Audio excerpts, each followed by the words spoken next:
Hey, what's going on, Opinions of Mine YouTube? Thanks for watching this video. If you're watching this video, this is a prerequisite for my radio show and the topic that I'm going to be covering today. I've got a really cool plan for what I'm going to say and how I want to kind of approach it, but I want to get the nervousness out. I want to be able to kind of talk to you first so that I can kind of show you exactly what it is before the actual finished product. And I'm going to be talking about ego. And I was just listening to a lot of different things. I just want to kind of just send them your way. That way you can kind of see where my head is. But it talks about how ego is that self-generated identity that we give ourselves based on our beliefs that are both impacted and influenced by the world and our false selves. So a lot of times ego can be bad. And most of the time it's going to be associated with being bad. Because when someone says, you know, that's an egotistical prick, they're talking about he's full of himself. They're talking about his nose is in the air and he thinks he's better than them. Well, ego can also be good, and that's going to be the argument that I have in the second segment of my show. Is I'm going to be talking about how ego can lead to healthy competition. Ego can lead to helping you escape that box that you've condensed yourself to most of your life, or condemned yourself to, really. And it just kind of helps you take on qualities that you wouldn't have if it wasn't for taking on that bit of ego.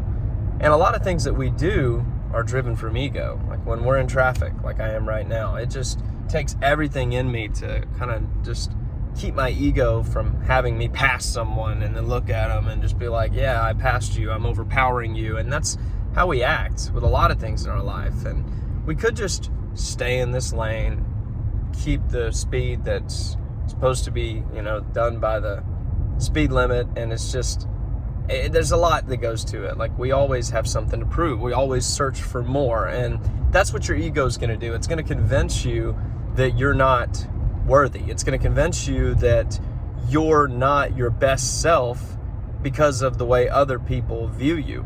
You need to be concerned about beating your past. You need to be concerned about being in the race with just you and the right version of the way you want to have that healthy competition with yourself. You don't want to be like, oh, well, I'm way better than I was 10 years ago because I'm Rodney Waits.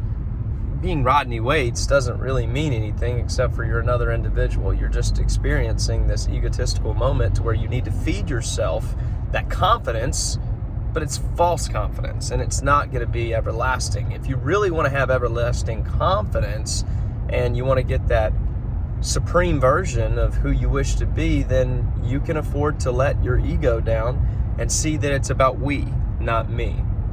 You see, ego is often associated with the disease of I. I talked about how it's a self-generated identity.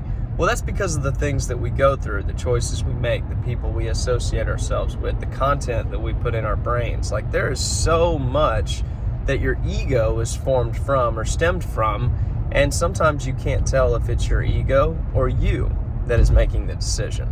You see, your ego is going to want you to think that you're in control, but you're not. It's your false self that's in control.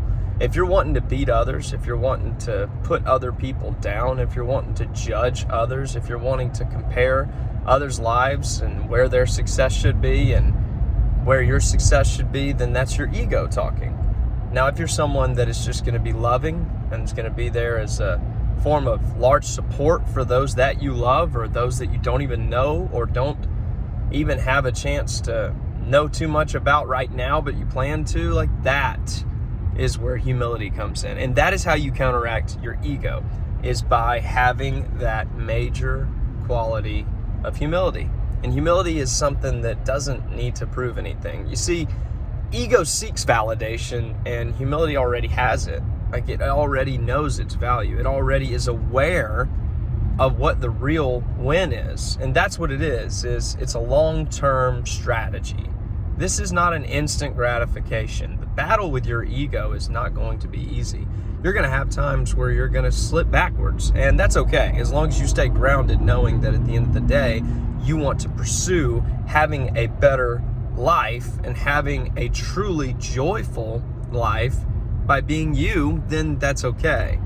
But when you're just someone who is always upset, when you're just someone who's always trying to experience that form of authority, and you just think that everyone should watch you and notice you, and you dress outlandish and you talk outlandish and you're really judgmental toward others, then you know you have an ego problem. So today's episode, today's segment, today's broadcast, today's radio show, whatever it may be, and whatever it's called, is going to all be about those connections I have and those personal experiences I have with battling ego, because it exists. And I have been very egotistical in my life. And I try to still be not as egotistical to this day, because I know that the true battle is peace. Like, the true battle is within yourself, and it's for peace. I mean, it's literally what you want to attain every single day. Like, we all seek to be more conversational. We all seek to want to have inspiration from each other, but we're so fearful because we've allowed our ego to take us over so much that we are not willing to put ourselves out there. We're not willing to be vulnerable. So when I went through a lot of rough patches in my life, and you've seen it on this channel probably firsthand, but I decided that I wanted to become more aware of what the substance of life was. Like, I wanted to know where happiness stemmed from, and I found that that was joy. And I wanted to attain that joy, but I wanted to keep it and sustain it. Now I want to share it. I want to be able to utilize everything that I've learned and share the experiences that I've had thus far with other people. And I know that I can do that because I'm constantly pursuing it. You see, it's not a one-day battle. It's not a 10-day battle. It's not a 10-year battle. It's an all your life commitment. And that's what it should be. Everything's going to have a balance. You're not just going to turn into someone who's always just approaching things as a meek, caring, and trustworthy individual. It's just not how it works. You're human. You're flawed, and you were made by a flawless creator. I almost said you're flawless. We both know that's not true, and I'm definitely not flawless. So just know that at the end of the day, when I'm giving you these kinds of insight, it's because I'm speaking to myself as well. So I'm really excited for this radio show. This is actually going to be on the 4th week of the month. So this is going to be where I talk to my producer, Jamal. And I talk to him in an informal way, and he is not prepared. He does not have any of the notes that I have. You see, I wrote down 3 pages of notes because I've got to steer the content. But him, he just gets to open his mind and create some dialogue and experience his voice being heard. And that's what I want, because that's what it is. It's making an impact where every voice matters. If you guys haven't got to check it out yet, go ahead and go to Making an Impact, hosted by Rodney Waits. If it's on any Apple podcast or any other podcast platform, you just type in Rodney Waits and it'll pull up my Rodcast. And I'm excited to see this growth, and very, very thankful for your time. Hope this helped you, because I am ready to go in there and give it my all. See ya.